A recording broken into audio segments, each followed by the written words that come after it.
Saudara-saudara yang terkasih dalam Tuhan, kebenaran saat ini berjudul hidup dalam iman. Salah satu ciri dari seorang yang merdeka dalam Tuhan Yesus adalah tidak lagi memiliki keinginan-keinginan dari diri sendiri. Biasanya kalau kita mendengarkan khotbah yang mengatakan bahwa keinginan dari diri sendiri harus ditanggalkan, banyak orang protes, ya, baik secara terang-terangan maupun sembunyi-sembunyi. Bagaimana bisa manusia tidak memiliki keinginan? Mana mungkin? Biasanya orang berargumentasi bahwa sewajarnya manusia memiliki keinginan dan cita-cita. Pandangan ini sebenarnya bentuk ketidaksediaan menanggalkan keinginan karena merasa berhak memiliki keinginan dari diri sendiri.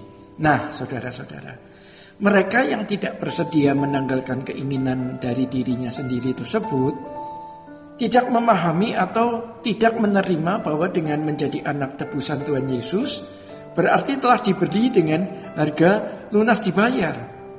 Kata lunas di sini menunjukkan keadaan final bahwa kita bukan milik kita sendiri, tetapi sudah menjadi milik Tuhan sepenuhnya.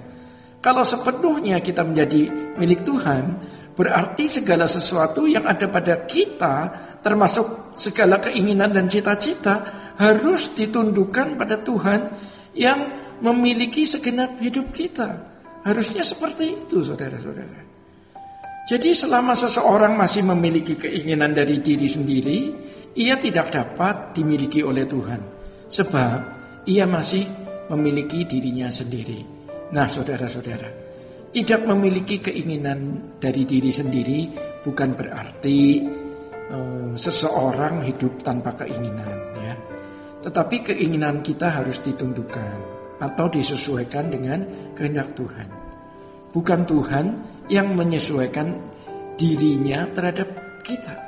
Kita yang harus menyesuaikan diri terhadap Tuhan, ya. Idealnya jiwa kita harus dikosongkan agar hanya menjadi tempat pikiran dan perasaan Tuhan. Ya, jiwa kita harus dikosongkan, ya. Sehingga selain menjadi tempat pikiran dan perasaan Tuhan, juga bisa memuat segala kehendak dan rencananya. Untuk mengosongkan bejana jiwa atau hati ini sangatlah berat, ya saudara. Ya, untuk mengosongkannya sangatlah berat. Tetapi pergumulan menyangkal diri dapat membawa kita sampai pada tahap tersebut. Jika tahap tersebut tercapai, ya, barulah kita bisa menyatakan bahwa hidup kita bukan kita lagi, tetapi Kristus yang hidup di dalam diri kita. Saudara, seiring dengan perjalanan waktu, ya, dan pertumbuhan kedewasaan rohani, kita akan mengerti dan menerima bahwa semua keinginan harus disesuaikan dengan kehendak Tuhan, ya. Semua keinginan harus disesuaikan dengan kehendak Tuhan. Itulah keinginan diri sendiri yang disalibkan atau ditanggalkan. Hal ini adalah sesuatu yang mutlak, harus dilakukan oleh setiap orang yang telah ditebus oleh darahnya. Jadi tanpa kesediaan untuk tidak memiliki keinginan dari diri sendiri, seseorang tidak dapat hidup dalam iman. Dalam hal ini kita dapat mengerti bahwa hidup dalam iman bukan sesuatu yang mudah. Hidup dalam iman merenggut seluruh hak hidup kita. Jadi saudara-saudara, iman tidak dapat terwujud, bertumbuh dan menjadi sempurna seperti Tuhan Yesus tanpa kesediaan melepaskan beban dan dosa dan meneladani seluruh gaya hidup Tuhan Yesus. Melepaskan beban dan dosa artinya melepaskan semua keterikatan dengan kesenangan dunia dan keinginan yang bertentangan dengan kesucian Allah. Kata memandang Yesus artinya meneladani hidupnya. Orang yang bersedia tidak memiliki dirinya sendiri, berarti ia hanya memiliki kehidupan Yesus yang diperagakan di dalam seluruh hidupnya. Selama orang masih hidup dengan segala kesenangan dan keinginannya sendiri, ia tidak akan dapat memperagakan kehidupan Yesus di dalam hidupnya. Itu berarti ia menolak menjadi anak tebusan. Itu berarti pula ia menolak untuk diselamatkan. Artinya dikembalikan ke rancangan semula. Ya, dikembalikan ke rancangan semulanya. Saudara-saudara, sudah terlalu lama kita terbiasa hidup dalam berbagai hasrat dan keinginan kita sendiri.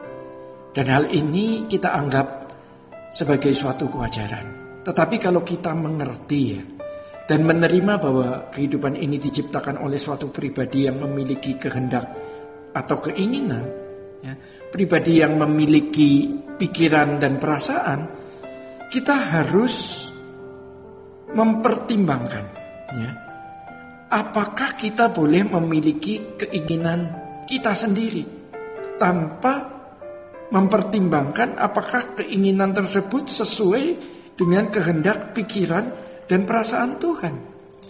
Harus dipahami bahwa sikap hidup dan segala gerak, kehendak, pikiran, dan perasaan orang percaya sebagai anak-anak Tuhan sangat mempengaruhi hati atau perasaan Tuhan.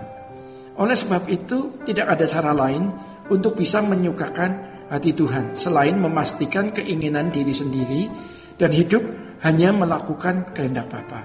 Nah, saudara, sebelum kita bertobat dan mengikut Tuhan Yesus, kita merasa memiliki diri kita sendiri. Kita seperti Petrus yang masih muda, yang mengikat pinggang sendiri dan berjalan kemana saja yang kita kehendaki. Tetapi setelah kita tua atau makin dewasa rohani, setelah kita semakin dewasa rohani, kita harus mengulurkan tangan. Dan orang lain akan mengikat kita dan membawa kita ke tempat yang tidak kita kehendaki.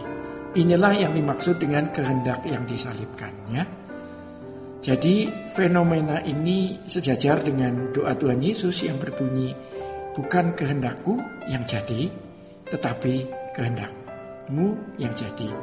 Ini merupakan pelaksanaan dari doa Bapa kami saudara, yang berbunyi, jadilah kehendakmu di bumi seperti di surga. Sola Gracia.